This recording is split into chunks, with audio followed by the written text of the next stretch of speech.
So yun nga guys, no? Konting trivia tayo. Siyempre, di mawawala ang trivia natin.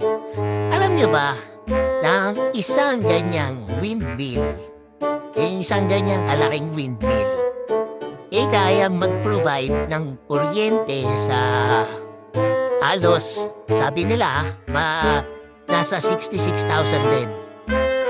Pero, hindi ko lang sure. Siguro, maganda dyan, i-google nyo na lang. Tangina, hindi ko rin alam kung ilan talaga eh. Pero, nagbibigay na kuryente yan. Tapos, 27 yan, yung windmill na yan dito sa Pililla. Ganun karami. Basta, paala na kayo. Google nyo na lang. Paala na kayo. Malaki na kayo, matatanda na kayo. Alam nyo na tama't mali. Bye, guys.